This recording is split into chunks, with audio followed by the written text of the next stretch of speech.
नमस्कार. Decision making, निर्णय क्षमता हे एक लाईफ एसेन्शियल स्किल आहे. रोजच्या रोजसुद्धा आपल्याला अनेक डिसिजन्स घ्यायला लागतात, अनेक निर्णय घ्यायला लागतात. काही छोटे तर काही मोठे. काही जणांना ते अगदी सहज जमतं, पण काहींना त्याचा ताणसुद्धा येतो. लहान मुलांचं डिसिजन मेकिंग कधी सुरू होतं? मुलांचं हे कौशल्य चांगल्या प्रकारे विकसित होण्यासाठी पालक म्हणून आपल्याला काय करता येईल? ह्या विषयावर आज आपल्याला मार्गदर्शन करणार आहेत दिनेश नेहते सर. ते एनरिच फाउंडेशन या संस्थेचे संस्थापक आहेत आणि पेरेंटिंग कोचसुद्धा आहेत. चला तर मग गप्पा मारूयात नेहते सरांशी. सर, तुमचं मनापासून स्वागत. डिसिजन मेकिंग म्हटल्यानंतर त्यांचा या गोष्टीचा मुलांशी संबंध असेल असं वाटत नाही. म्हणजे आपल्याला डिसिजन मेकिंग म्हणजे मोठेच माणसं डिसिजन घेतात असं समहाऊ वाटतं. पण डिसिजन मेकिंग खरंच लहान मुलांमध्ये कधीपासून सुरू होतं किंवा कसं ते रिलेटेड आहे मुलांशी, याबद्दल सांगाल का? हो, आपण आज डिसिजन मेकिंगबद्दल बोलतोय, त्याच्यामुळे डिसिजन मेकिंग म्हणजे काय हे आपण आधी बघूया आणि मग लहान मुलांसाठी त्याचा संबंध आहे का असा तो विचार करू. राईट.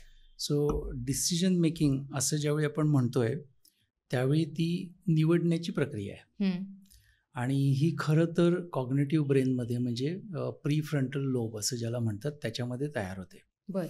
आणि प्री फ्रंटल लोब हा साधारणपणे टीनेज नंतर डेव्हलप व्हायला सुरुवात होते. ओके. म्हणजे खऱ्या अर्थाने निर्णय प्रक्रिया ही टीनेज नंतर सुरू होते. त्याच्या आधी जे काही निवड करण्याच्या गोष्टी आहेत त्या खऱ्या अर्थाने डिसिजन मेकिंग असं आपण म्हणणार नाहीये. बरं. पण तरी सुद्धा निवड मुलं करतातच. हो. आणि कधीपासून तर अगदी पहिल्या वर्षापासून सुरूच होतं. मग ते काय आहे हे पण आपण थोडंसं बघायला हवं आहे. सो थोडक्यात आपण म्हणू की निर्णय प्रक्रिया डेव्हलप होण्यासाठी आपल्याला मदत करायला हवी आहे, पण ती टीनेज नंतरच डेव्हलप होणारे पूर्णत्वाने हे पण मान्य करायला हवं आहे. ओके. म्हणजे खऱ्या अर्थाने डिसिजन मेकिंग जे लॉजिकली विचार करून घेणं आहे ते नंतर सुरू. लॉजिकली सारासार विचार करणं, सगळ्यांचं काय म्हणू आपण विन विन टाईपचे विचार करायचा मुद्दा येणं, बरोबर, हे सगळं टीनेज नंतर सुरू होतं. आणि त्याची मॅच्युरिटी प्रत्येकाची वेगवेगळी असं आपण म्हणूया. म्हणजे लगेच ते येत आहे का, तर तसंही नाही आहे. 20-25 वर्षापर्यंत हे डेव्हलप होत जाणारी प्रक्रिया आहे. बरोबर. अगदी लहानपणी जे काय होतंय ती सरळ निवड आहे. म्हणजे पहिल्या दुसऱ्या वर्षात जर पाहिलं तर त्याच्या मागे काहीच लॉजिक नाहीये. त्यांना कुठलंही खेळणं कधीतरी आवडतंय, काही दिवस टिकतं, त्याच्यानंतर ते वेगळंच काहीतरी करतात. बरोबर. किंवा त्याच वेळी दुसरं काहीतरी दिलं तर दुसरं उचललं जातं. त्याच्यामुळे त्याच्या मागे काही लॉजिक, आवड वगैरे असं काही नसतं. थोडी मोठी ज्यावेळी होतात 3 वर्षानंतर थोडंफार कॉग्निशन सुरू होतं. त्यावेळेला निर्णयामध्ये काय मध्ये येतं तर त्याचे परिणाम काय होतील. म्हणजे आईला आवडेल का, आई रागवेल का, कोणीतरी ओरडेल का, मग त्याच्यावरून काय घ्यायचं आणि काय नाही घ्यायचं ह्या निवड गोष्टी ठरतात. बरोबर. आणि थोडं पुढे गेल्यानंतर म्हणजे मिडल एज असं ज्याला आपण म्हणतो की 6 ते 12 वर्ष वगैरे, त्याच्यामध्ये थोडे लॉंग टर्म इम्पॅक्टचा विचार होतो. म्हणजे रिलेशनशिपचा विचार होतो किंवा जास्त वेळ वाट पाहिली तर काही वेगळे परिणाम होतील का असा विचार होतो.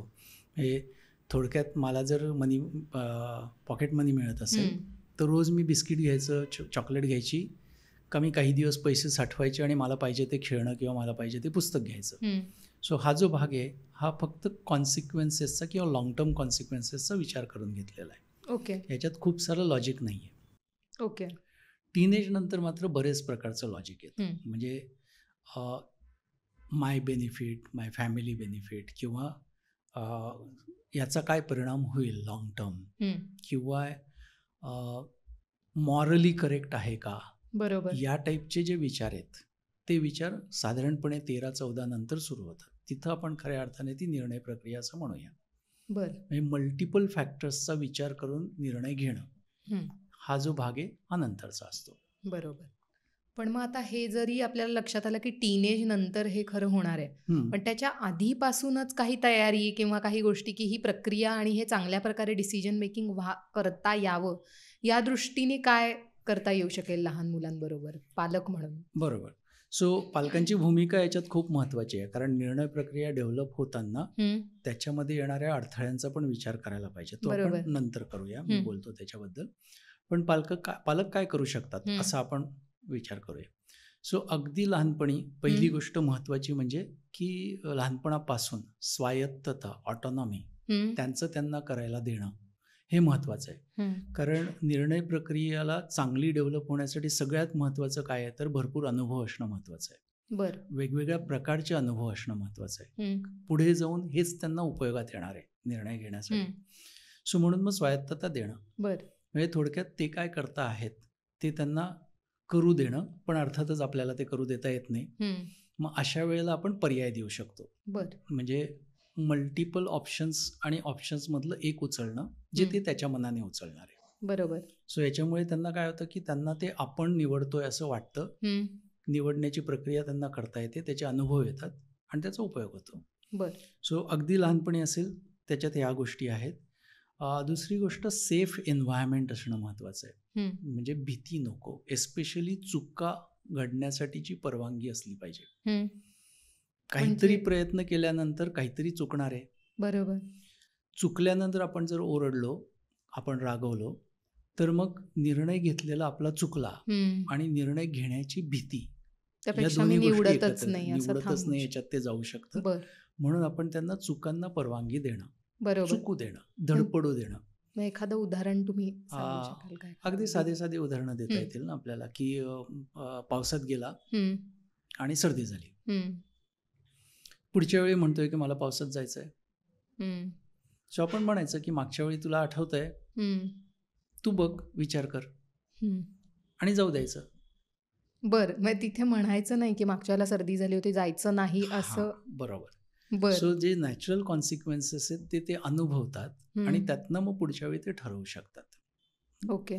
किंवा परीक्षेला अभ्यास नाही झाला, हं. मग शाळेमध्ये किंवा काहीतरी विसरलो आणि शाळेमध्ये पनिशमेंट झाली. हं. सो पुढच्या वेळी आठवण करून द्यायची आहे, हं. पण म्हणायचं नाही आहे की असंच नको व्हायला. बापरे. म्हणजे बरं. चुकांची परवानगी देणं, चुकलंय म्हणजे काहीतरी भयंकर काहीतरी झालंय असं नाहीये.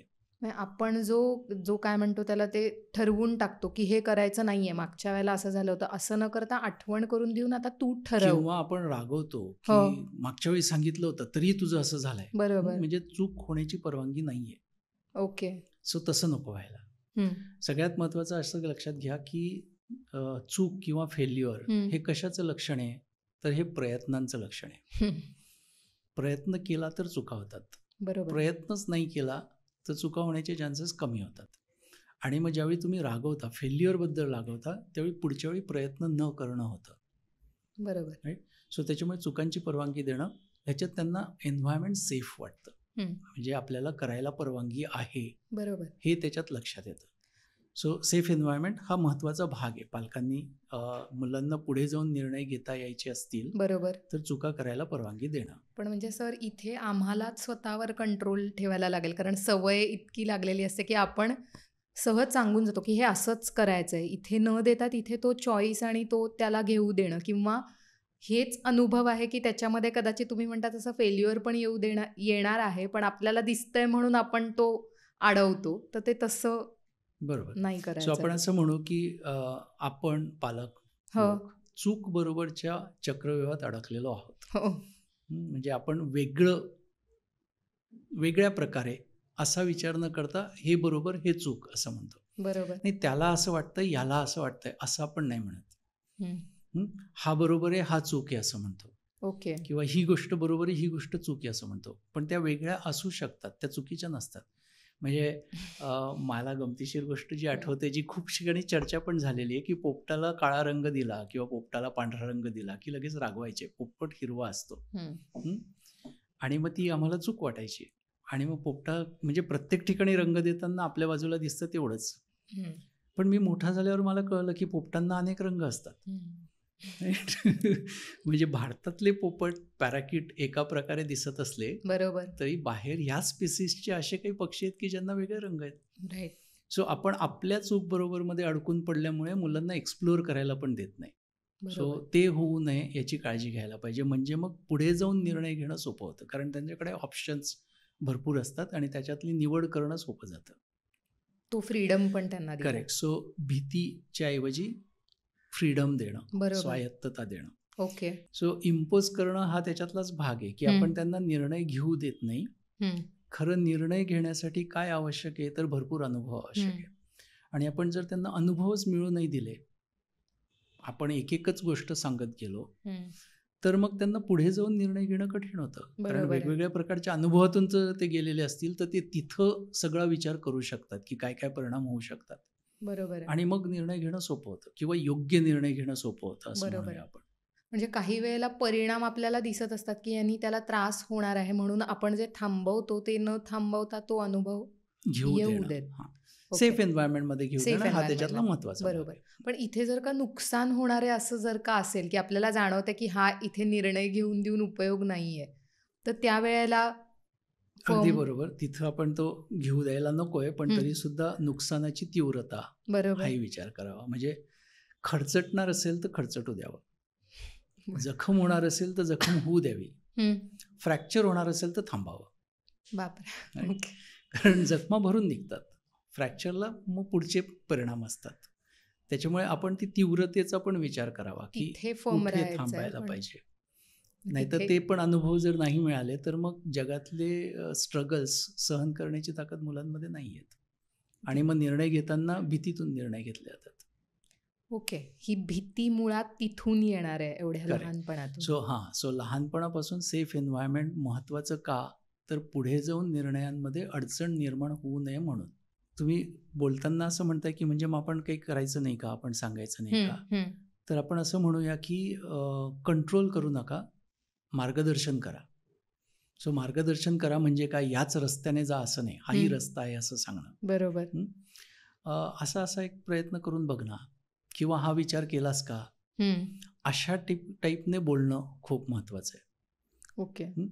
सो थोडक्यात काय तर प्रोज अँड कॉन्स सांगणं, फायदे तोटे. असा निर्णय घेतला तर काय होईल, तसा घेतला तर काय होईल, याचे काय परिणाम होऊ शकतात, त्याचे काय परिणाम होऊ शकतात, हे सांगणं. असे काही प्रश्न विचारणं की त्याने जो निर्णय घ्यायचा म्हणतोय की मला असं करायचं आहे, तो घेतला तर काय होऊ शकेल याचा त्याला विचार करायला लावणं. म्हणजे ओके. एक आपण सांगणं, दुसरं त्याला विचार करायला लावणं. हं. सो इथे उदाहरण काहीतरी असं देता येईल की अगदीच म्हणजे अभ्यास नाही झाला हं. किंवा आपल्याकडे आता अशी परिस्थिती आली की मला खेळायलाही जायचं आहे हं. आणि उद्या परीक्षा आहे, त्याचा अभ्यासही करायचा आहे. हं. मग काय करता येईल? हं. आता खेळायला जातो. हं. ओके, ठीक आहे, जा ना खेळायला. पण समजा दमून आलास तर हं. मग जमेल का अभ्यास करायला? तुझा काय विचार आहे? त्याला ठरवू देत. मग तो म्हणतो की नाही, मी आलो आणि दमलेलो असलो तरी मी अभ्यास करीन. So let him experience that. काही वेळेला तुम्हाला लक्षात येतं की खरंच मुलं दमलेले असल्यानंतर सुद्धा उद्या परीक्षा आहे तर अभ्यास करून मग ओके. झोपतात. ओके. राईट? तसं जर होऊ शकत असेल तर काय अडचण आहे, नाही का? पण ओके. आधीच आपण विचार करणं की नाही तो दमून येईल, मग त्याचा अभ्यास होणार नाही, मग उद्या सगळं हे होईल हो. आणि मग त्याला खेळायला पण जाऊ नाही द्यायचं. आणि तिथे आपण तो डिसिजन घेऊन टाकतो की नाही, आधी अभ्यास करायचा आहे मग खेळायला जायचंय. बरोबर. तर हा अनुभव देणं गरजेचं आहे की Correct. Let him or her face the consequences. Correct. आणि सो जर 1-2 वेळा असं झालं हं. की दमून आला आणि अभ्यास नाही झाला हं. आणि परीक्षेच्या मार्क्सांमध्ये प्रॉब्लेम आला, टेस्ट पेपरला असं आपण म्हणूया, बरोबर. तर मग त्याला समजलं ना आता की आपण आधी खेळलो तर दमायला होतं आणि अभ्यास होत नाही. सो एकदा ते समजलं होऊ की द्यायचंय, कारण आपणच खूप पॅनिक होतो ना पालक Correct. म्हणून की झालाच नाहीये आणि मग ते आपण निर्णय घेतो. करेक्ट. सो असं झालं 1-2दा की मग त्यांना कळतं आणि मग आपण त्यावेळेला म्हणू शकतो की बघ मागचे अनुभव आहेत, त्याच्यात आपल्याला असं होतंय. मग तो म्हणतो ठीक आहे, मग मी आधी अभ्यास करून घेतो, मग खेळायला जातो. राईट? सो असे ते टेम्पटेशन्स त्यांना कंट्रोल करता येऊ शकतात, जसं अनुभव वाढत जातो तसं. अर्थातच हे वेगवेगळ्या वयाचं वेगवेगळं हे विसरू नका. बरोबर. म्हणजे बरोबर. लहानपणी भावनाच जास्त हॅवी असतात हं. लॉजिकपेक्षा. बरोबर. आपण ज्यावेळी पालकांनी काय करावं असं तुझा प्रश्न आहे, तर त्याच्यामध्ये अजून एक गोष्ट पालक करू शकतात, हं. म्हणजे प्रॉब्लेम सॉल्व्हिंग किंवा हं. समस्या निवारण म्हणजे काय याची माहिती देत राहणं आणि ते प्रॅक्टिकली करत राहणं. म्हणजे सो कसं? माहिती देणं म्हणजे काय, तर प्रत्येक वेळी ज्यावेळी प्रॉब्लेम्स येतात त्यावेळी त्या प्रॉब्लेमचा विचार करणं. पहिले आयडेंटिफाय करणं की प्रॉब्लेम काय. हं. जसं आत्ता आपण म्हटलं की खेळायलाही जायचं आहे आणि अभ्यासही करायचा आहे, दोन्ही गोष्टी करायच्या लिमिटेड वेळ. हं. आता काय करता येईल? हं. सो प्रॉब्लेम आयडेंटिफाय करणं. बरोबर. दुसरी जी गोष्ट असते की त्याला काय काय पर्याय आहेत हं. की ज्याच्याने दोन्ही गोष्टी होऊ शकतील. बरोबर. मग त्यालाच विचार करू दे की दोन्ही गोष्टी होण्यासाठी काय काय करता येईल आणि जर दोन्ही होऊ शकणार नसतील हं. तर मग काय महत्वाचं आहे. बरोबर. सो ऑप्शन्सवर चर्चा करणं. हं. तिसरी गोष्ट की ते ऑप्शन निवडलं तर त्याचे काय परिणाम होतील याच्यावर चर्चा करणं. बर सो म्हणजे पहिल्यांदा प्रॉब्लेम आयडेंटिफाय करणं, मग ऑप्शन्स निवडणं आणि ऑप्शन्सच्या परिणामांचा विचार करणं. बरोबर. आणि मग ते सगळं चर्चा करून झाली की मग त्याला ठरवू दे की काय करायचं आहे. ओके. आता तो निर्णय त्याचा असेल, आपण निर्णय नाही घेतलेला. बरोबर. मग तो निर्णय घेतल्यानंतर त्याने सांगितल्यानंतर परत एकदा रिफ्लेक्ट करून घ्यायचं की हा निर्णय तू निवडला आहे, याच्यावर काय काय होऊ शकतं याचा विचार केला आहे ना. And then actually let them face the consequence. बरोबर. सो आपल्याला जरी चुकीचा वाटला तरी सुद्धा तो ॲक्च्युअली जाऊ द्यावा. बर याचा परिणाम बऱ्याचदा असाही होतो की आपल्याला कळतं की नाही, आपण जो विचार केला होता तसं काही घडलंच नाही आहे. बरोबर. काही वेळेला घडतं, त्यावेळी त्यांना पुढच्या वेळी निर्णय घेतानाचा एक अनुभव आलेला असतो. तेव्हा आपण लगेच म्हणतो बघ तुला सांगितलं होतं मी, तर ते तसंही नाही करायचं. ओके. आणि आपल्याला जर काही कळलं तर तेही म्हणायचं की अरे हो, मी असा विचार केला होता पण असं घडलंच नाही, तू तर सगळं करू शकलास. बरोबर. म्हणजे उदाहरणार्थ दमल्यानंतर अभ्यास जमणार नाही असं आपल्याला जे माहिती होतं ते जर नाही झालं तर आपण म्हणू शकतो की अरे मी चुकीचा विचार केला होता, किंवा मला जो विचार केला होता त्याच्यापेक्षा तू वेगळं करू शकलास. बरोबर. सो ही जी प्रॉब्लेम सॉल्व्हिंगची प्रोसेस आहे ही त्यांच्याबरोबर डिस्कस करावी प्रत्येक वेळी. आणि खरं तर ही प्रॅक्टिकली प्रत्येक वेळी झाली पाहिजे. म्हणजे प्रत्येक वेळी ज्यावेळी निर्णयाची गरज पडते तिथं आपण मुलांना या प्रोसेसमधून नेणं. मला असं वाटतं सर इथे, कारण आपण आत्ता तुम्ही जेवढं ते सोपं करून सांगितलं तसं आपण पण मोठी माणसं पण असा विचार नाही करत. एवढा एखादा प्रॉब्लेम आल्यानंतर की कॉन्सिक्वेन्सेस काय, आपण लगेच इन्स्टिंक्टनी जातो. तर ते एक मला असं वाटतं की मोठ्यांना पण त्या निमित्ताने एक हे होईल की आपण खरंच कॉन्सिक्वेन्सेसचा विचार करतो का डिसिजन घेताना. एक्झॅक्टली मी तेच पुढचा मुद्दा तोच म्हणणार होतो की be the role model. Right. कारण मुलं अनुभवातनं ऑब्झर्वेशन्समधून शिकतायत. बरोबर. सो आपल्याला सुद्धा हे मॉडेल करायला पाहिजे, नाही तर मग आपण का बोलतोय त्यांच्या निर्णय प्रक्रियेवर. अगदी. राईट.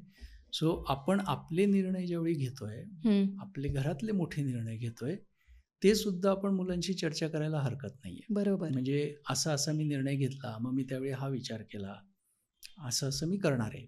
बरोबर. किंवा होऊन गेलेली घटना सुद्धा तुम्ही एक्सप्रेस करू शकता. म्हणजे मुलं जे तुम्हाला ऑब्झर्व करतायत त्याच्या मागे तुम्ही काय काय विचार केलेत हे पण त्यांच्यापर्यंत पोहोचतं आणि ते पण तशा पद्धतीने वागू शकतात. कारण ऑब्झर्वेशनमधून शिकणं ही खूप नॅचरल प्रक्रिया आहे. बरोबर आहे. फक्त तुमच्या मनातले विचार किंवा आतमध्ये तुम्ही तुमचं काय केलं हे त्यांना न कळत असल्यामुळे तुम्ही प्रत्यक्ष काय बिहेवियरमध्ये दिसलं तेवढंच दिसणार आहे. बरोबर आहे. हे जर तुम्ही त्यांच्याशी एक्सप्रेस केलेलं असेल तर ते पण त्यांना कुठेतरी ते कळायला लागतं आणि बरोबर. मग त्याचा उपयोग ते करू शकतात. नक्कीच. सो रोल मॉडेल होणं महत्त्वाचंच आहे. बरोबर. नाहीतर मग त्यांच्या निर्णयांवर आपण जजमेंट्स पास करणं आणि आपले निर्णय कसेही घेणं, याच्याने शिक्षण चांगलं होणारच नाही. अगदी. हा खूप महत्त्वाचा मुद्दा वाटतोय मला. आणि हे पण की खूपदा, कारण डिसिजन मेकिंग ही आतमध्ये फक्त घडणारी, म्हणजे ती दिसत नाही ना, त्यामुळे हा पण मुद्दा लक्षात ठेवण्यासारखा आहे की मी जे काही डिसिजन घेत असेल ते बोलणं, वर्बलाइज करणं. बरोबर. काही वेळेला असं होतं की आपणच निर्णय घेत असताना आपण कुठल्या तरी भावनिक याला बळी पडलेलो असतो. बरोबर आहे. तेही आपण मुलांना सांगू शकतो की अरे त्यावेळी असं झालं, मला तिथं असं वाटलं की हे जास्त छान आहे आणि मी भावनांच्या याच्यात वाहत गेलो. बरोबर. त्याच्यामुळे मी निर्णय घेतला आणि मी फसलो.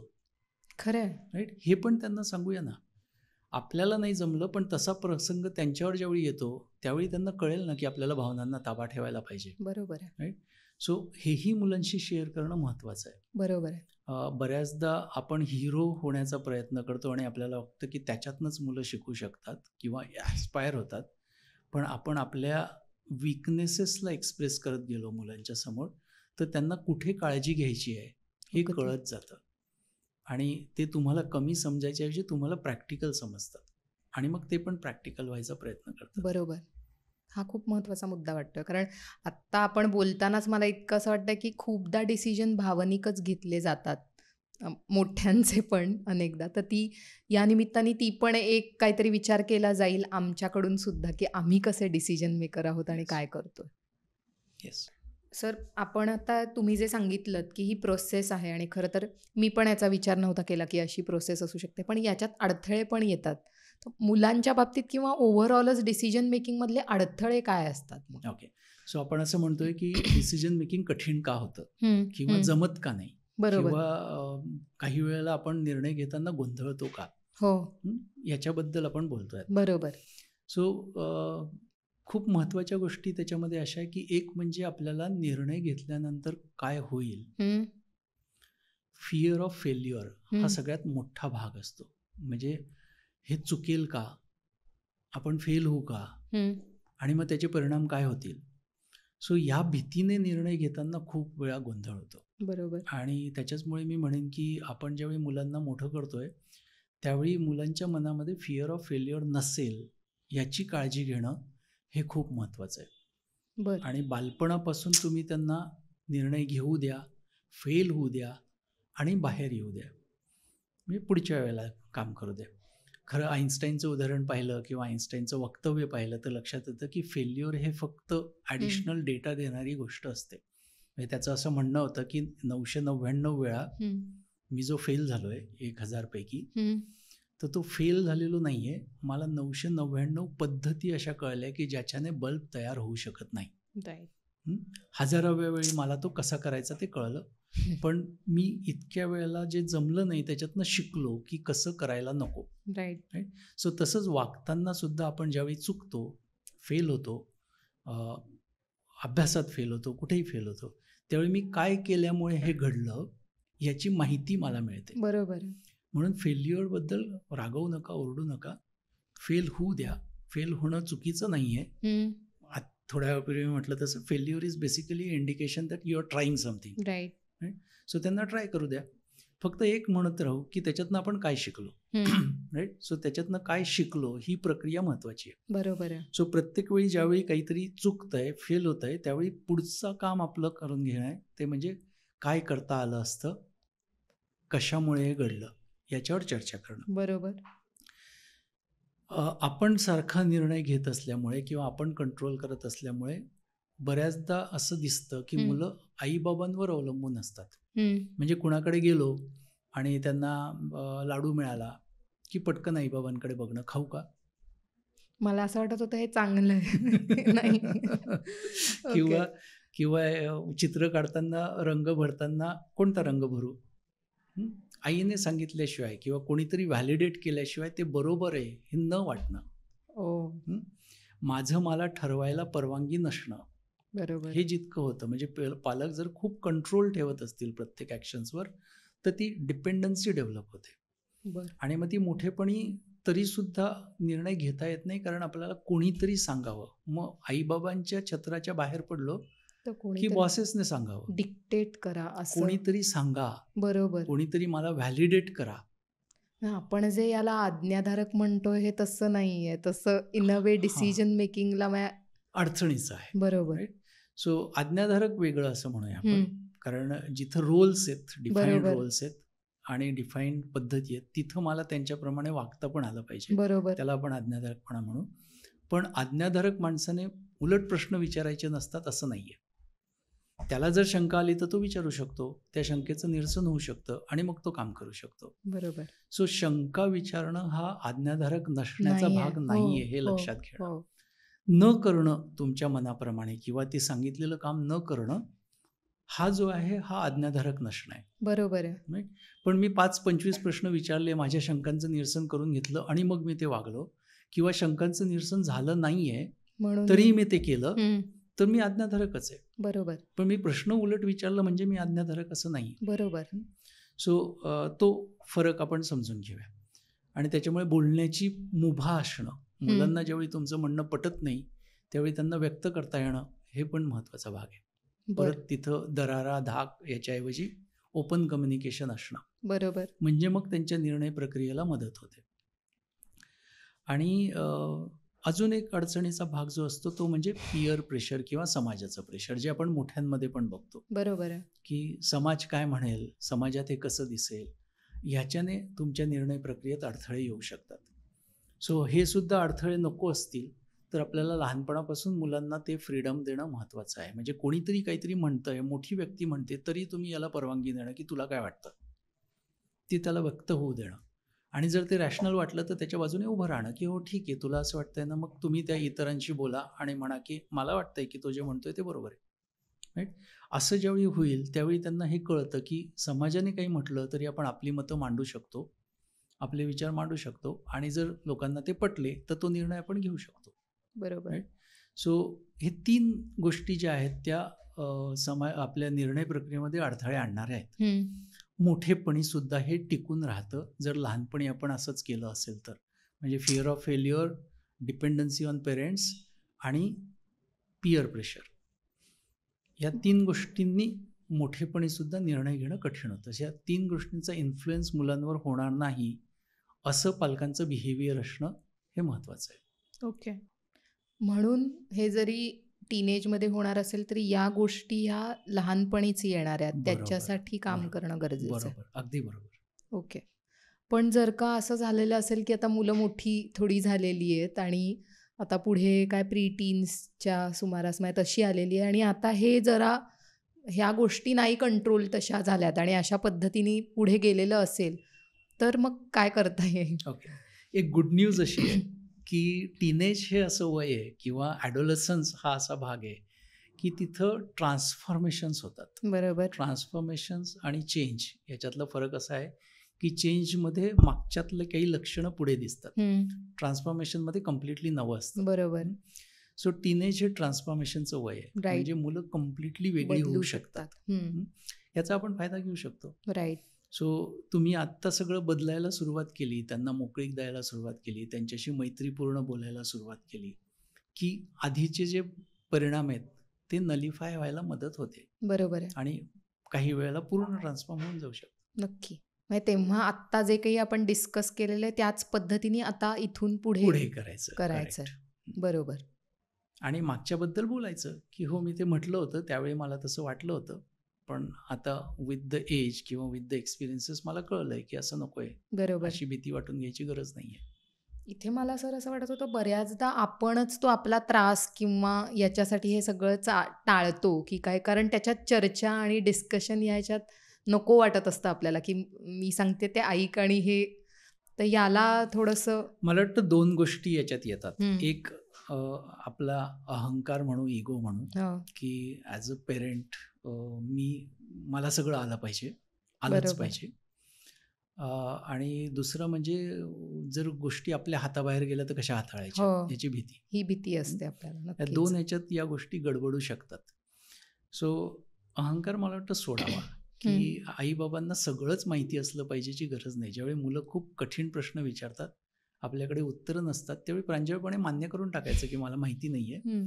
आपण एक्सपर्ट्सची मदत घेऊ. आपले मित्र असतात अनेक प्रकारचे, अनेक फील्डमधले, त्यांची आणि मुलांची गाठभेट घालून द्यायची आणि म्हणायचं की या काकांना माहिती असेल, या मावशीला माहिती असेल, त्यांच्याशी आपण चर्चा करू किंवा तू कर. राईट. सो तो जर भाग आपण सोडला तर आपल्या मनातली भीती कमी होते आणि हाताबाहेर जाईल हा जो भाग आहे ही भीती समहाऊ आपल्याला घालवावी लागणार आहे. सो त्याच्यासाठी माइंडसेटवर काम होणारे कोर्सेस असतात, त्या कोर्सेसमध्ये जावं असं नक्की. जे आपले पण आहेत एनरिच फाउंडेशनचे की त्यांनी तो बरोबर त्याचा उपयोग होऊ शकतो. आपल्या अँझायटीजच्या बाहेर पडण्याचा प्रयत्न करायचा. बरोबर आहे. कारण आपण हे सगळं मुलांबद्दल बोलतोय पण आपण पण आपलं पक्क मडकं झालंय त्यामुळे त्याच्यावर सुद्धा काम करावं लागणारच आहे या सगळ्यात. करेक्ट. सो काही वेळेला मुलांचे निर्णय बरोबर असतात पण त्यांच्या कॉन्सिक्वेन्सेसची आपल्याला भीती असते म्हणून आपण कंट्रोल करायचा प्रयत्न करतो, ज्याला आपण मुलांना आपण मागे ओढतो असं म्हणूया. ओके. सो ते होऊ नये याच्यासाठी आपण आपल्या अँझायटीजवर काम करणं खूप महत्त्वाचं आहे. नक्कीच. सो आपण ही सगळी चर्चा करतोय तर असा एक विचार करता येऊ शकतो की प्रॅक्टिकली डे टू डे लाईफमध्ये पालकांनी काय चेंजेस करायला पाहिजे किंवा काय केलं तर मुलांची निर्णय प्रक्रिया चांगली होऊ शकेल. बरोबर. या विचारातून आपण असं ठरवूया की रोजच्या रोज करण्याच्या गोष्टींमध्ये काय, तर मुलांना पर्यायातून निवडण्याची संधी देणं. म्हणजे ज्यावेळी मुलं लहान आहेत, ज्यावेळी खरंच आपल्याला माहिती आहे की ड्रेस निवडणं आपणच करायला पाहिजे, त्याला नाहीच निवडता येणार आहे, खाण्याचे पदार्थ काय ते आपणच निवडायला पाहिजे, त्याला नाहीच करता येणार आहे, हे ज्यावेळी आपल्याला माहिती आहे त्यावेळी आपण पर्याय देऊया. म्हणजे 2 किंवा 3 गोष्टी अशा समोर द्यायच्या की यातनं निवड. बरोबर. म्हणजे काय की त्याला निवडायची संधी मिळते आणि आपल्यासाठी चुकीचं काही घडेलची भीती नाही आहे. सो पर्याय देणं हा महत्त्वाचा भाग आहे. प्रत्येकच वयाला देऊया. दुसरी गोष्ट जी करता येईल ती म्हणजे सिनारिओजबद्दल विचार करायला लावणं. असं झालं तर, म्हणजे तू हे करतोयस पण ते घेतल्याचे असे परिणाम होऊ शकतात, मग काय करता येईल त्याला विचार करू द्यायचे. किंवा अजून काय परिणाम होऊ शकतात याच्याबद्दलही त्याला विचार करू द्यायचा. सो हे थोडंसं पुढे बघण्याची प्रोसेस डेव्हलप करणं आहे की आपण ही ॲक्शन घेतली, हा निर्णय घेतला तर काय होऊ शकतं आणि काय होऊ शकतं ने परत गडबडून जायची गरज नाही आहे. असं घडणार असेल तर आपण काय करू शकतो याचं रिफ्लेक्शन पण करता येऊ शकतं की म्हणजे हा निर्णय घेतला, अशा प्रकारे घेतला तर त्याचा हा परिणाम होतोय, तो परिणाम होणार असेल आणि तरी मला तोच निर्णय घ्यायचा असेल तर मग मी त्या परिणामाला परत अजून काय करू शकतो. बरोबर. सो या प्रकारे त्यांना विचार करायला प्रवृत्त करणं. सो उदाहरणार्थ मॅथ्सचं पुस्तक परीक्षेच्या आधी हरवलं, आता काय करायचं, किंवा काढून ठेवलेल्या नोट्स सापडतच नाही आहेत आणि उद्या परीक्षा आहे, मग काय करता येऊ शकतं. राईट. सो असे सिनारिओज क्रिएट करायचे की ज्याच्यामध्ये त्याला विचार करावा लागेल.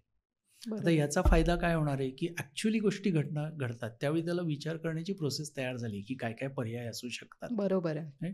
सो या गोष्टी जनरल गप्पांमध्ये किंवा अलाइड एक्सपिरियन्सेसमध्ये वेगळे अनुभव दाखवून त्याच्यातनं या चर्चा करून घेणं, सिनारिओज क्रिएट करणं आणि विचार करायला प्रवृत्त करणं. बरोबर. सो हे आपण रेग्युलर बेसिसवर करून घेऊ शकतो.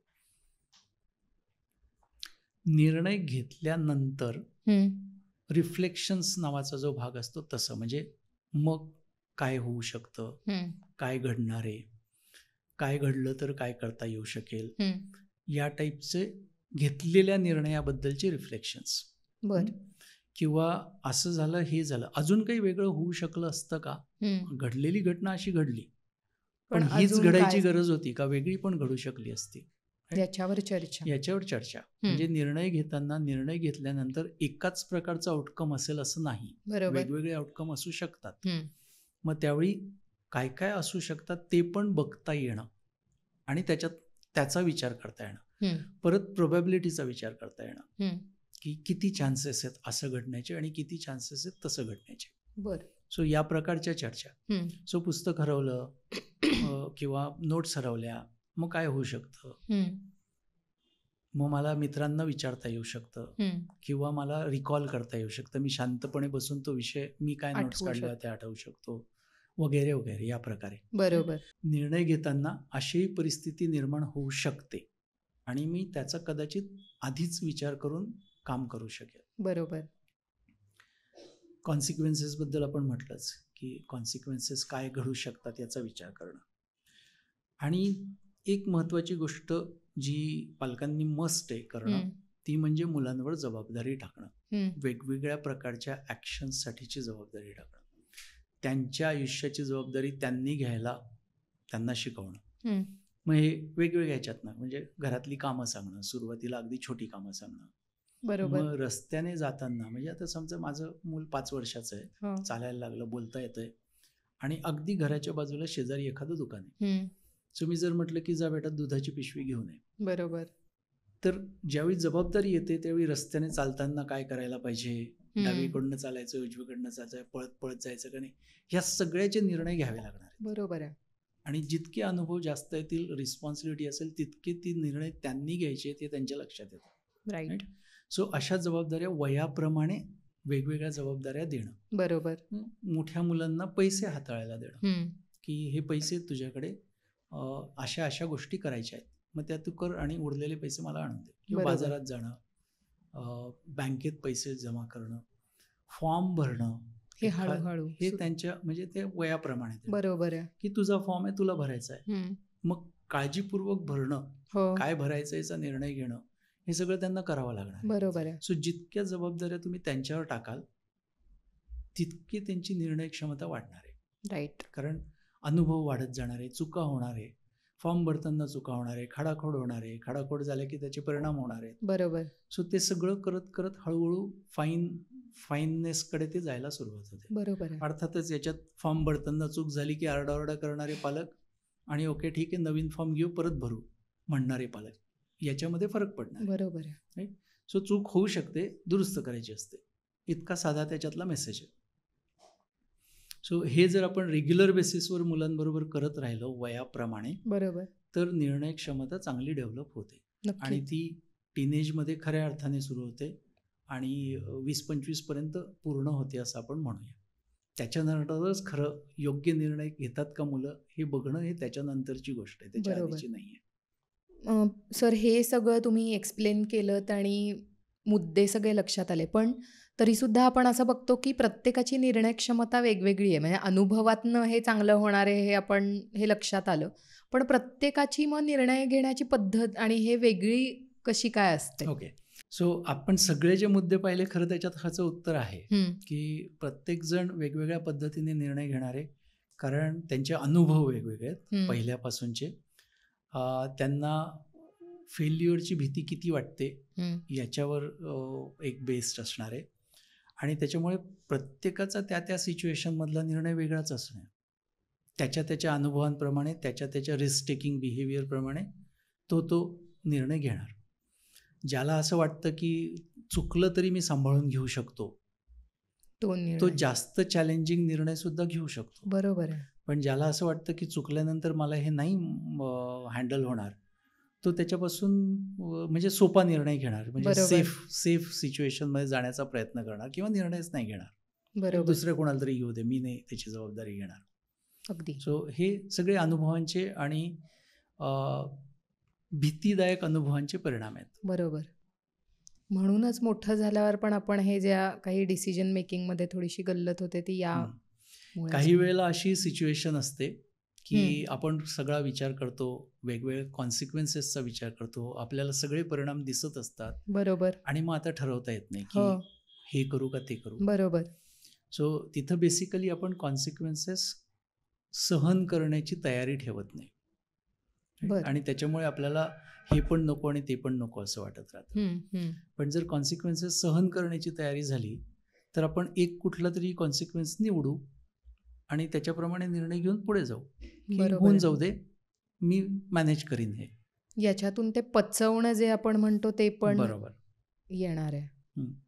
म्हणजे असं केल्याने हे शिक्षक रागवणार आहेत, पण हे तर म्हणजे शाळेमध्ये काहीतरी कोणीतरी आपण असं समजूया की 2 मुलांची मारामारी झाली, काहीतरी प्रॉब्लेम झाला, मला माहिती आहे की कुणाची चूक आहे आणि मग मी सांगितलं तर काय घडणार. मग एका बाजूला आहे की शिक्षक रागवू शकतात, दुसऱ्या बाजूला आहे की मित्र नाराज होऊ शकतात. सो आता हाही कॉन्सिक्वेन्स मला सहन होणार नाही, हाही कॉन्सिक्वेन्स सहन होणार. एका बाजूला मित्र लूज होणार आहेत, दुसऱ्या बाजूला शिक्षक नाराज होणार आहे की मला माहिती असून सुद्धा मी सांगितलं नाही. सो मी काय करू. सो याच्यामध्ये मला ती ताकद की हो हे योग्य आहे की शिक्षकांना हे माहिती असलं पाहिजे, म्हणजे यांचे प्रॉब्लेम सुटतील, पण हे माझ्यावर नाराज होणार आहे मला माहिती आहे. बरोबर. तर मी हा निर्णय घेतो, नंतर मी यांच्याशी कोपअप करून घेईल किंवा मी यांच्याशी सांभाळून घेईल. बरोबर. सो सहन करण्याची ताकद असं जे आपण म्हणतोय ती जर डेव्हलप केली तर मग या गोष्टी करता येईल. बरोबर. आणि ती सुद्धा याच्यातूनच, या प्रोसेसमधूनच होणार आहे की काहीतरी जे तुम्ही म्हणता की फेल्युअर पचवणं आणि पुढे जाणं. ज्यावेळी आपण अशा प्रकारच्या गोष्टी, म्हणजे समजा हे पालकांपर्यंत आलं असं आपण म्हणूया, तर पालक त्यांच्याशी चर्चा करणं की हो मग तू ठरव ना की तुला काय वाटतं. बरोबर. मग शिक्षक नाराज होतील नाराज. बरोबर. मग काय करशील. किंवा मित्र मग बोलणार नाहीत. बरोबर, असं झालं तर मित्र बोलणार नाही, मग काय करता येईल. मग आयदर तो सांगू शकेल किंवा आपण पर्याय सांगू शकतो की हो पण नाराजी कमी दिवस राहते ना, आपण नंतर माफी मागू शकतो. आपण म्हणू शकतो की त्या सिच्युएशनमध्ये मला हे बरोबर वाटलं. सो असं ज्यावेळी आपण त्यांच्याशी चर्चा करू प्रत्येक वेळेला, त्यावेळी त्यांच्या डोक्यामध्ये पण हे विचार तयार होत राहतात आणि मग ते वापरू शकतात. बरोबर. सो प्रत्येक परिणामाला पर्याय असतो, ही जर त्यांची मानसिकता तयार करून ठेवली तर मग प्रॉब्लेम सुटतात सगळे. बरोबर. आणि काही वेळेला अगदीच ज्यावेळी वे करता येत नाही, हा पर्याय का तो पर्याय, त्यावेळी मी म्हणेन टॉस करणं, इंकी पिंकी पॉंकी म्हणणं आणि एकावर बोट ठेवणं. राईट. सर आता पालक म्हणून आम्हाला जे प्रश्न पडू शकतात हे सगळं समजल्यानंतरचे ते एक थोडे क्विक घेऊयात. अगदी चालतं. एक तर तुम्ही म्हणालात तसं की चॉईसेस द्या भरपूर, पण असं काही वेळेला वाटतं की भरपूर चॉईसेस दिल्यानंतर मूलच कन्फ्यूज होऊ शकेल का? त्यापेक्षा कशाला चॉईस द्या? ओके. सो भरपूर चॉईसेस द्या असं मी म्हणतोय, ते भरपूर वेळा चॉईसेस द्या असं म्हणतोय. चॉईसेस देताना 2-3च द्या, 2 किंवा 3. ओके ओके, म्हणजे त्याच्यातनं त्यांना निवडता येतंय असं. बरोबर. किंवा जुई जसं म्हणली होती तसं, की एखाद्या कप्प्यात एका प्रकारचे कपडे आहेत, दुसऱ्या कप्प्यात दुसऱ्या प्रकारचे कपडे आहेत. राईट. सो ह्या कप्प्यातला कुठलाही ड्रेस तू निवडू शकते ह्या कामासाठी, किंवा आपण आता फंक्शनला जातोय तर या फंक्शनला या कप्प्यातला कुठलाही ड्रेस निवडू शकतो. बरोबर. सो आता इथं भरपूर चॉईसेस आहेत, पण 2 कप्पे वेगळे आहेत, त्याच्यामुळे ऍक्च्युअली 2च चॉईसेस आहेत. राईट. एका प्रकारचे किंवा दुसऱ्या प्रकारचे. बरोबर. सो असं करता येऊ शकतं. मग तिथे आपल्याला ती शक्कल लढवायची. बरोबर. आपल्याला तिथं विचार करायचा की काय त्यांच्यासाठी सोपं होणार आहे. बरोबर. अजून तुम्ही जसं म्हणतात की त्यांना निर्णय घेऊ द्या, तर अगदी लहान मुलं असतील तेव्हा आपण विचारतो की कुठली भाजी खाणार आहेस, भेंडीची खाणार आहेस का कोबीची खाणार आहेस, आणि मूल तिसरंच काहीतरी मला काय पास्ताच हवाय, मला नूडल्स हवे, तर त्यापेक्षा न विचारता द्या असं वाटतं. तर नाही, पण या नेहमीच्या सिच्युएशन नसतात खरं. राईट. म्हणजे गमतीशीर गोष्ट असते या मुलांना. म्हणजे आपण जर त्यांना असं म्हटलं ना की रात्री झोपताना दूध प्यायचंय, बोर्नव्हिटा घालून पिणार का नुसतंच पिणार? सो बऱ्याचदा आपण फक्त एवढंच विचारतो की रात्रीचं दूध बोर्नव्हिटा घालून पिणार का नुसतं पिणार? सो याच्यात दूध पिणार का नाही पिणार हा प्रश्नच नाहीये. ओके. आणि मुलांना ते लक्षात नाही येत. राईट. सो त्याच्यामुळे पर्याय ज्यावेळी देतो त्यावेळी त्याच्यातला जो कंपल्सरी पार्ट आहे तो आपोआप जातो. ते तसं वळवूनच आपल्याला ते. बरोबर. सो ते आपल्याला तसं निवडावं लागणार आहे. बरोबर. सो आता आपण जेवायला बसतोय बरं का, सो भेंडीची भाजी का कोबीची भाजी, एवढंच. आता आलाच पास्ता तर मग प्रश्न आहे आपल्याकडे की मग अनेक गोष्टी त्याच्यात असू शकतील की आपल्याला तो अवेलेबल आहे का, असला आणि दिला तर काही प्रॉब्लेम आहे का? सो प्रॉब्लेम नसेल, कारण खूप वेळा जर झालेला नसेल तर वन्स इन अ व्हाईल द्यायला काहीच हरकत नाही. आणि जितकं तुम्ही अशा पद्धतीने वागता तितकं मुलं पण फ्लेक्झिबल होतात. म्हणजे ज्यावेळी आपण म्हणतोय की बरेच दिवस झाले नाही का आपण पास्ता खाऊन, आज खायला हरकत नाही, घे ना. सूट पण काही सूट देणं. बरोबर. सो त्याच्यामुळे मग तुम्ही ज्यावेळी असं म्हणताय त्यावेळी ते पण मला ॲग्री आहे, मग त्यांना चालतं. राईट. देताना चॉईसेस देताना थोडंसं असेच द्यावे की जे ते पिकअप करू शकतील. राईट. घरचा अभ्यास ही रेग्युलरची गोष्ट असते आणि बऱ्याचदा मुलं तयार होत नाही. म्हणजे असं खूप कमी वेळेला हो ठीक आहे मी करतो, नाही मी नंतर करतो, किंवा मग याच्यात जर का चॉईसेस आपण दिल्या तर असं वाटतं की ते राहूनच जाईल मग, आणि बऱ्याचदा मग तो राहतो पण. त्यापेक्षा मग तिथे आपण फर्म राहावं का असं वाटतं की नाही हे कर आणि मग तुला काय करायचं ते कर. ओके. सो ह्याच्यात आपण असं म्हणू, हा बहुतेक सगळ्याच पालकांचा अडचणीचा भाग असेल, असं म्हणूया की घरचा अभ्यास व्हायला हवाच आहे. महत्त्वाची गोष्ट आहे. मुलं टाळाटाळ करतायत कारण त्याच्यात रस वाटणारा तो अभ्यास नसतो. म्हणजे पानसे सर म्हणून आहेत ज्यांच्याबरोबर मी काम करतो, ते नेहमीच म्हणतात की मेंदूला मिनिंगफुल गोष्टी करायला आवडतात किंवा नाविन्य आवडतं. आणि घरचा अभ्यास नॉर्मली असा असतो की जे शाळेत झालंय तेच परत करायचं असतं, ते परत लिहून काढायचं असतं आणि मग ते कंटाळवाणं होतं. सो तो कंटाळवाणा आहे हे आधी आपण मान्य करून टाकूया. ओके. आता चॉईसेस देणं किंवा निर्णय घ्यायला मदत करणं याच्यात काय करता येईल, तर त्यांना तो कंटाळवाणा आहे पण तो करायचाच आहे, ह्या दोन्ही गोष्टी आपण एका वेळी कम्युनिकेट करायच्या. बरं. की मला कळतंय की घरचा अभ्यास नॉर्मली कंटाळवाणा असतो, पण तो आपल्याला करावा लागतो ना, कारण त्याच्यानेच लक्षात राहण्याची प्रक्रिया घडते. सो मग काय करता येईल, तू आधी खेळून घेतोयस आणि मग करायचं आहे, किंवा तू जर म्हणतोय की मला नंतर करायचं आहे तर मग केव्हा करायचा हे त्याच्याशी बोलणं, किती वेळ किती वाजता हे सगळं ठरवणं, किंवा कशाच्या नंतर हे सगळं ठरवणं. म्हणजे फायनाईट फॉर्ममध्ये ठरवलं गेलं पाहिजे. म्हणजे 1 तास खेळणारे त्याच्यानंतर मी अभ्यास करीन, बरोबर, हा धडा वाचणारे हा एक बोर्ड गेम संपवणारे मग मी अभ्यास करीन. सो काहीतरी फायनाईट आणि त्याच्यानंतर याची कमिटमेंट घेणं, बरोबर, आणि मग ते त्याला करायला मग फुट डाऊन करणं की आपलं डील झालेलं आहे आणि तू हो म्हणलायस, तुला करायला पाहिजे. तिथे फर्म राहता तिथं येणार. फर्म राहता येणार आहे. बरोबर. कारण इथं तुम्ही चॉईस त्याला ऑलरेडी दिलाय की हो. तू केव्हा करणार आहे, त्याने हो म्हटलंय. बरोबर. एकदा हो म्हटलं की मग तुम्ही फर्म राहू शकता, मग तुम्ही कंपल्शनमध्ये पण येऊ शकता. बरोबर. सो अशा पद्धतीने ज्यावेळी आपण करू, पुढच्या वेळेला मग तो काळजी घेईल हम्म. की मला केव्हा हो म्हणायचंय केव्हा नाही म्हणायचंय, सांगतानाच तो कदाचित. सांगतानाच तो करणार आहे. बरोबर. मग काही काळानंतर असं होणार आहे की तुम्ही निगोशिएशन्स मोडमध्ये येणार आहात, पण ते बरोबर. सुद्धा तुम्ही फ्लेक्झिबल ठेवा. बरोबर. आणि त्याचं निगोशिएशनचं प्रेशर आणि तुमचं निगोशिएशनचं प्रेशर या दोन्ही गोष्टी काम करणार आहे. बरोबर. पण दोन्ही गोष्टी घडायच्याच आहेत, याच्यावर आपण फक्त फिक्स राहायचं.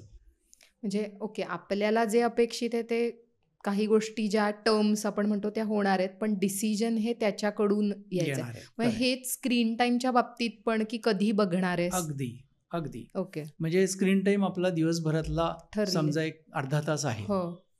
आता तू ठरव तुला केव्हा हवा आहे, बरोबर. एकत्र अर्धा तास हवा आहे का 15-15 मिनिटाचे 2 तुकडे हवे आहेत, हम्म. हे सगळं त्याला ठरवू द्यायचं. बरोबर. आणि एकदा त्याने ठरवलं की इम्प्लिमेंटेशनला आपण सपोर्ट करायचा. बरोबर. तो सपोर्ट असतो, ते कंपल्शन नसतं. बरोबर आहे. Right? बऱ्याचदा आग्रह आम्हीच म्हणजे असं होतो की नाही आधी अभ्यास करायचा आहे मगच स्क्रीन मिळेल, हा. तसं. तिथं ती गडबड होते. बरोबर. म्हणजे आपण आपल्या मनाप्रमाणे ज्यावेळी करायला लावतो त्यावेळी त्यांना ते नकोसं होतं. बरोबर. पण आपण थोडी फ्लेक्झिबिलिटी ठेवली आणि त्यांच्या मनाप्रमाणे पण आपल्याला हवं आहे ते करायला लावलं तर मग ते त्यांना सोपं होतं करायला. काही काही निर्णय मुलांचे असे असतात की ते आपल्यालाच अवघड जातात. म्हणजे बाहेर जायचं आहे, कोणाच्या तरी घरी जायचं आहे, कुठल्या तरी फंक्शनला जायचं आहे, आणि थोडी मोठी मुलं झाल्यावर ते म्हणतात मला नाही यायचं आहे, मला बोर होतं आहे, किंवा मी घरीच थांबतो, आणि आपल्याला तसं करू द्यायचं नसतं. तर अशा निर्णयांचं काय जिथे कॉन्फ्लिक्ट होऊ शकतो. ओके. मुद्दा खूप मस्त आहे. हम्म. आता आपण फक्त एवढा विचार करतोय की मुलं बरोबर निर्णय घेत आहेत का नाही घेत आहेत. हो. आपल्या दृष्टिकोनातून तो चुकीचा आहे. हो. कारण कोणीतरी आपल्याला इन्व्हाइट केलंय, सगळ्या फॅमिलीला इन्व्हाइट केलंय, आणि मुलं म्हणतात की मला नाही यायचं तिथं, मला दुसरं काहीतरी करायचं. सो आता याचं काय करायचं हा मोठा प्रश्न आहे. राईट. आपल्याला तर वाटतं की त्यांनी यायला पाहिजे. सो माझं म्हणणं इथं असेल की हे टिपिकली 9-10 वर्षानंतर हो. सुरू होतं, जिथं ते लॉजिकल विचार करायला लागतात, त्यांना स्वतःचं एक स्वतंत्र अस्तित्व जाणवायला लागतं, इंडिपेंडन्स हवा असतो, हो. आणि मग तिथं हे व्हायला लागतं. सो मला असं वाटतं की मुलांचा निर्णय तसा का आहे हे आधी समजून घेण्याची गरज आहे. सो जी आपण सगळी जी प्रोसेस म्हटली त्या प्रोसेसमधून त्यांना न्यायचं की का, त्याचे काय परिणाम होतील, मग तुम्हाला काय वाटतंय. आणि जर आपल्याला असं वाटलं की सगळं व्यवस्थित आहे तर मग त्यांचा निर्णय ओके. बर. जर असं वाटलं की व्यवस्थित नाही आहे, एखादा कॉन्सिक्वेन्स आपल्याला हाताळता येणार नाही आहे, सो तो काय आहे आणि तो त्यांच्यापर्यंत पोहोचवणं, हे सांगणं, ते सांगणं. सो माझं म्हणणं आहे की कंपल्शन तरी नकोच करायला, कारण त्यांना स्वातंत्र्य देणं खूप महत्त्वाचं आहे. बरोबर. जितके असे निर्णय तुम्ही फ्लेक्झिबल ठेवाल तितकं ज्यावेळी खूप महत्त्वाचं आहे त्यावेळी तुम्ही फुट डाऊन करून सांगू शकाल की हा माझा निर्णय आहे आणि आपल्याला इथं जायलाच पाहिजे, कारण मला माहिती आहे की त्याचे परिणाम काय होतील जे मान्य नाही आहेत आपल्याला. बरोबर. राईट. सो फ्लेक्झिबिलिटी ठेवल्यामुळे काही महत्त्वाच्या ठिकाणी आपल्याला आपले निर्णय त्यांना सांगता येऊ शकते. जिथं आपल्याला काही चुकीचं दिसत नाहीये, म्हणजे त्यांचं स्वातंत्र्य आहे, त्यांना तिथं बोर होणार आहे, आपल्यालाही कळतं की त्यांना घरी कोणीतरी आहे तर, आणि घरी कोणतरी आहे तर मग आपण त्यांचे निर्णय मान्य करणं महत्वाचं आहे. बरोबर आहे. म्हणजे मग त्यांना विचार पण करता येतो. बरोबर. सो निर्णय बरोबर आहे का, तर कदाचित बरोबर नाहीये, पण ह्याच अनुभवातनं पुढचे निर्णय घ्यायला त्यांना मदत होणार आहे. बरोबर आहे. ज्यावेळी हे असे परत परत होणाऱ्या निर्णयांमुळे गोंधळ निर्माण होताना त्यांना दिसेल त्यावेळेला ते पुढच्या वेळेला योग्य दिशेला यायचा प्रयत्न करतील. बरोबर. म्हणून ते अनुभव देणं महत्वाचं आहे. नक्कीच. की रिलेशनशिप मेंटेन होण्यामध्ये काय करावं लागतं. काही वेळेला आपल्याला पटत नसलेल्या ठिकाणी सुद्धा आपण का जातो, कारण ती रिलेशनशिप मेंटेन करायची असते, ते लॉंग टर्ममध्ये महत्त्वाचं असतं. हे सगळं त्यांच्यापर्यंत चर्चेतनं पोहोचू शकतं, ते बोलायचं आहे. हां. सो तो निर्णय चुकला आणि तुझ्यामुळे असं झालं, तू असं आहे तसं आहे ह्याच्यात अडकायच्या ऐवजी एक अनुभव त्याच्या गाठीशी आला आहे, त्याच्यावर पुरेशी चर्चा होऊन गेलेली आहे आणि त्याच्या मनामध्ये त्याची माहिती गोळा झालेली आहे, हे पुढच्या निर्णयांच्या दृष्टीने उपयुक्त असेल. बरोबर. काही वेळेला असंही लक्षात येईल आपल्याला की आपण उगाचच या चक्रामध्ये अडकून पडलेलो होतो आणि कदाचित पुढे जाऊन तुम्ही त्यांच्यासारखे निर्णय घ्यायला सुरुवात कराल. ओके. सो बरोबर. असंही होऊ शकतं. नक्की. Thank you so much sir. आजचा म्हणजे मलाही नव्हता लक्षात आलं की याच्यात इतके लेयर्स असू शकतात आणि मुळात डिसिजन मेकिंग म्हणजे काय याच्याकडे पण मी पण माणूस म्हणून पण आता नीट व्यवस्थित तऱ्हेने बघू शकेल. आणि हा मुद्दा खूप महत्त्वाचा मला वाटला की भीतीतून डिसिजन मेकिंग व्हायला नको आहे आणि ते जरी पुढे होणार असेल तरी आत्ता आपल्याला लहानपणापासूनच मुलांना ती मोकळीक, फ्रीडम आणि तुम्ही म्हणालात तसं अनुभव देणं हे नक्कीच पालकांच्या हातात आहे. तर नक्की आम्ही प्रयत्न करू की याच्यातनं आत्ता तुम्ही म्हणालात तसं ती प्रॅक्टिसमध्ये आणावं लागणार आहे. असं नाही आहे की ते लगेच जमेल. येस. पण निदान ही माहिती तरी गाठीशी आहे आणि त्या दृष्टीने पावलं टाकायला सुरुवात करू आम्ही. एक मी फक्त कन्क्लुडिंग असं शेवटी जाता आता हो, असं बोलूया अगदी. की निर्णय क्षमता मुलांची चांगली होणं हा याच्यातला उद्देश आपण ठेवूया. योग्य निर्णय घेत राहणं वेळोवेळी त्यांचे मोठे होत असताना हा मुद्दा आपण बाजूला ठेवूया. बर. असं जर केलं तर मुलांची निर्णय क्षमता वाढायची असेल तर या 3 गोष्टी महत्त्वाच्या आहेत. एक म्हणजे त्यांच्या मनात कुठल्याही प्रकारची भीती ही निर्माण व्हायला नको, कारण भीती ही निर्णयात अडथळा आणणारी गोष्ट आहे. बरोबर. दुसरी, त्यांची तुमच्यावरची डिपेंडन्सी वाढायला नको. म्हणजे लहानपणापासून त्यांचे निर्णय जर तुम्हीच घेत राहिलात तर मोठेपणी त्यांना निर्णय घेणं कठीण जातं, कारण निर्णय घेण्याची सवय नाही राहिलेली, अनुभव नाही राहिलेले, म्हणून त्यांना निर्णय घेऊ देणं महत्त्वाचं आहे. आणि तिसरी गोष्ट जी आहे ती म्हणजे समाजाची भीती किंवा लोकांच्या नजरेतलं व्हॅलिडेशन. म्हणजे मला सगळं बरोबर वाटत असताना सुद्धा इतर लोकांच्या नजरेत मी चुकीचा दिसत असेल तर निर्णय घेणं कठीण होतं, ज्याला सोशल सायकोलॉजी असा पण म्हणतात. सो तुम्हाला जर नीट योग्य निर्णय घेणारी मुलं हवी असतील तर त्यांना सोसायटीची भीती वाटू नये. बरोबर. याच्यासाठी लहानपणापासून आपलं जे त्यांच्याशी कम्युनिकेशन आहे, लोक काय म्हणतील, ते काय म्हणतील किंवा याचं मत काय, याच्यातून त्यांच्यावर निर्णय लादणं हे आपण करायला नको आहे. बरोबर. त्याच्याऐवजी निर्णयासाठीची चर्चा हा महत्त्वाचा भाग या पद्धतीने करायला हवा आहे असं मला वाटतं. हे जर झालं तर मुलं मोठेपणी अगदी योग्य निर्णय घेऊ शकतात याची मला खात्री वाटते. Yes. Thank you so much sir. तुम्ही म्हणालात तसं या 3 गोष्टी खरंच खूप महत्त्वाच्या वाटतात आणि त्याचा तसा खोलात जाऊन विचार खरोखर मीही केला नव्हता आणि आय एम शुअर की त्याला एक वेगळ्या दृष्टिकोनातून बघता येईल आता पालकांना सुद्धा. या 3 गोष्टींवर काम करणं तसं सोपं नाही आम्हाला, कारण आम्ही पण स्वतः अशा तऱ्हेने डिसिजन मेकिंग सगळे करत असू असं नाही, पण त्या निमित्ताने एक लक्षात आलं की कशा तऱ्हेने विचार केला गेला पाहिजे. आणि तुम्ही म्हणालात तसं की ती मोकळीक आणि भीती नसणं हे बालपणातच खूप महत्त्वाचं आहे, तर पुढे जाऊन डिसिजन मेकिंग चांगलं होऊ शकेल. थँक्यू. तुम्हाला पण आजचा व्हिडिओ कसा वाटला ते जरूर कळवा. तुमचे प्रश्न असतील या संदर्भातील ते सुद्धा आमच्यापर्यंत पोचवा, त्याची उत्तरं देण्याचा आम्ही नक्की प्रयत्न करू. हा खूप महत्त्वाचा विषय आहे, तर इतर तुमचे पालकमित्र असतील, शिक्षक असतील, त्यांच्यापर्यंत हा व्हिडिओ नक्की पोचवा आणि आमचं यूट्यूब चॅनल लाईक, शेअर आणि सबस्क्राईबसुद्धा करा. धन्यवाद.